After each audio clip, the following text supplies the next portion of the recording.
যে মানুষের অধিকার, শ্রমিকের অধিকার জোর করে কেড়ে নেওয়া যাবে না। আমি আমার নিজের যে বাড়ি, সেটা হচ্ছে বাংলাদেশের একটি অত্যন্ত গুরুত্বপূর্ণ শ্রমিক এলাকা।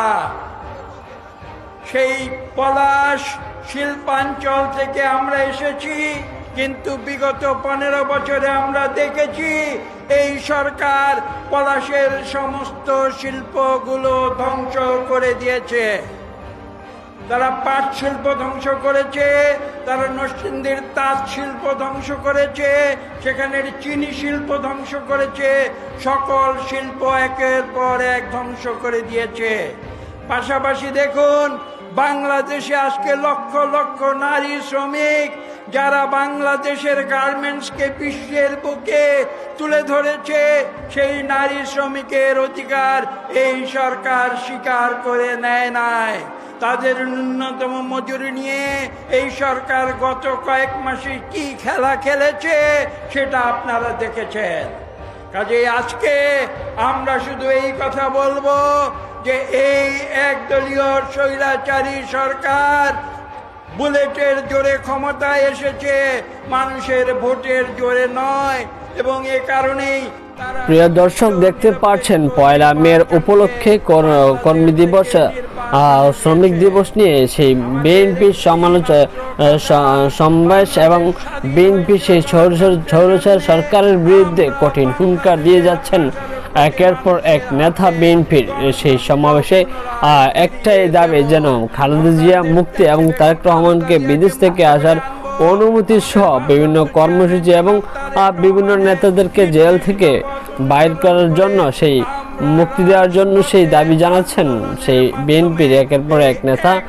ইতিমধ্যে দেখতে পাচ্ছেন ডাক্তার মহিউদ্দিন খান, তিনি বক্তব্য দিয়ে যাচ্ছেন বিএনপির, সেখান থেকে তিনি বিদায় নিয়ে গেলেন এবং আরেকজন এখন নেতা আসবেন। পরবর্তীতে আমরা দেখতে পারবো যে বিএনপি সেই মহাসচিব মির্জা ফখরুল ইসলাম আলমগীর তিনি এখন কিছুক্ষণ পরে বক্তব্য রাখবেন এবং তিনি বক্তব্য শেষ করে সেই সমাবেশ শেষের দিকে চলে যাবে। তিনি কি দাবি নিয়ে আসছেন সেটি দেখার জন্য আমরা অপেক্ষা করবো এবং দেখতে থাকবো যে সেই দাবিগুলো কি আসলেই স্বৈরাচার সরকার বিরুদ্ধে রুখে দাঁড়াতে সব নেতাদেরকে আহ্বান করা হয়েছে এবং সব নেতাদেরকে একত্রে থাকতে বলতে দিয়েছে শোনা যাচ্ছে।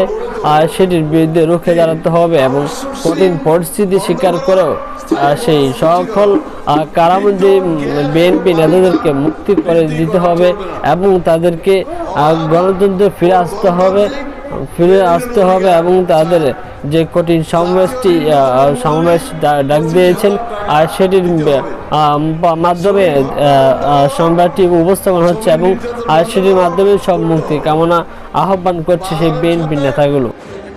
বন্ধুরা, আমরা এই সমাবেশের শেষ পর্যায়ে চলে এসেছি, যার বক্তব্য শোনার জন্য অপেক্ষা করছি। বাংলাদেশের গণমানুষের কণ্ঠস্বর, চলমান গণতান্ত্রিক পুনরুদ্ধার আন্দোলনের অগ্নিপুরুষ, বারবার কারা নির্যাতিত নেতা, আমাদের প্রিয় নেতা, আজকের অনুষ্ঠানের মাননীয় প্রধান অতিথি, বিএনপির বিপ্লবী মহাসচিব জননেতা মির্জা ফখরুল ইসলাম আলমগীর প্রধান অতিথির বক্তব্য নিয়ে আসছেন। বক্তব্য রাখছেন আজকের অনুষ্ঠানের মাননীয় প্রধান অতিথি জননেতা মহাসচিব মির্জা ফখরুল ইসলাম আলমগীর।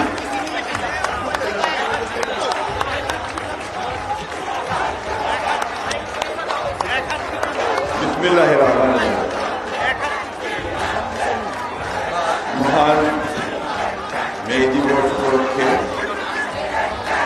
বাংলাদেশ জাতীয়তাবাদী শ্রমিক দল আয়োজিত শ্রমিকরা তাদের ন্যায়সঙ্গত দাবি ন্যূনতম 8 ঘন্টা যে কর্মসময় সেটা নির্ধারণের জন্য আমেরিকার শিকাগো শহরে সেদিন আন্দোলন করেছিল এবং বুকের তাজা রক্ত ফেলে দিয়েছিল। আমরা সবাই জানি যে তারপর থেকে শুধু নয়, এই মানব সভ্যতা এটাই গড়ে উঠেছে শ্রমজীবী মানুষের ঘাম এবং রক্তের মধ্যে দিয়ে। তাদের শ্রমের মৃত্যু করে এই সভ্যতা গড়ে উঠেছে। তাই আজকের দিনে আমি আমাদের দলের পক্ষ থেকে, আমার পক্ষ থেকে শ্রমজীবী মানুষদের প্রতি আমাদের অগাধ শ্রদ্ধা, ভালোবাসা এবং অভিনন্দন জানাচ্ছি। প্রিয় ভাই ও বোনেরা, আমরা এমন এক সময়ে এবার এই মে দিবস পালন করছি যখন সারা দেশ, বিশেষ করে বাংলাদেশের গণতন্ত্রকামী মানুষ, তারা আজকে তাদের ন্যূনতম অধিকার থেকে বঞ্চিত হয়েছে। আমরা এমন এক সময় পালন করছি যখন গোটা দেশটা, এটা মনে হয় যেন একটা দৈত্য দানবের কবরে পড়ে তার সমস্ত কিছু তছনছ হয়ে যাচ্ছে। এমন একটা সময়ে আজকে আমরা এই সমাবেশ অনুষ্ঠিত করছি, যার কিছুক্ষণ পরেই আমাদের সকলের চোখের মনি, আমাদের গণতন্ত্রের আপসীর নেতৃত্ব তিনি আবার তার চিকিৎসার জন্য এবারকার হাসপাতালে যাবেন।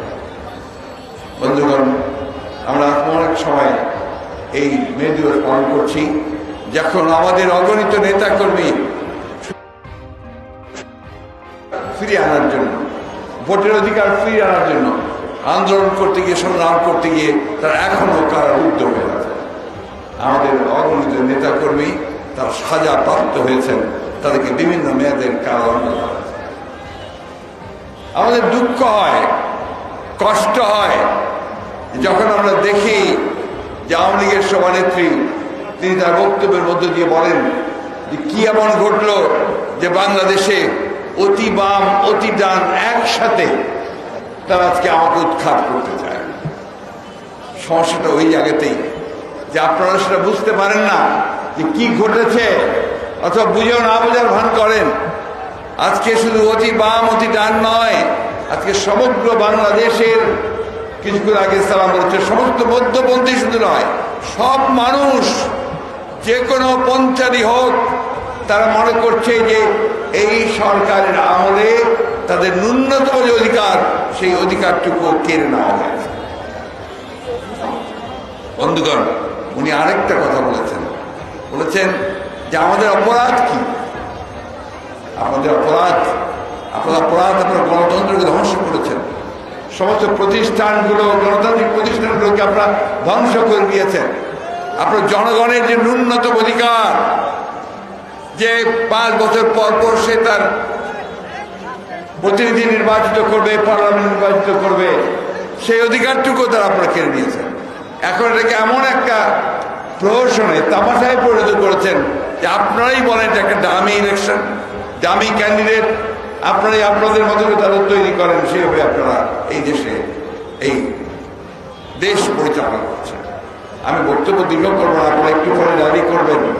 আমি শুধু আপনাদেরকে এটুকু বলতে চাই ভাই, যে অনেক ত্যাগ আমরা স্বীকার করেছি, আমাদের অনেক ভাই গুম হয়ে গেছে, খুন হয়েছে, মিথ্যা মামলায় জর্জরিত হয়েছে।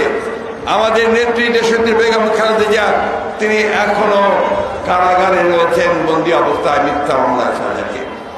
আমাদের ভারপ্রাপ্ত চেয়ারম্যান তারেক রহমান, তাকে আজকে মিথ্যা মামলায় সাজা দিয়ে তাকে বিদেশে নির্বাসিত করে রাখা হয়েছে।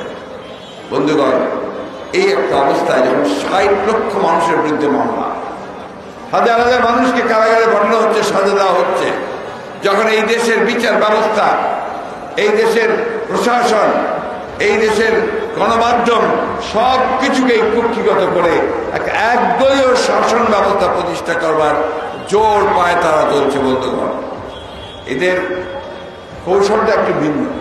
তারা সে আগেকার মতো পার্লামেন্টে বিল পাস করে বাকশাল করতে চায় না, তারা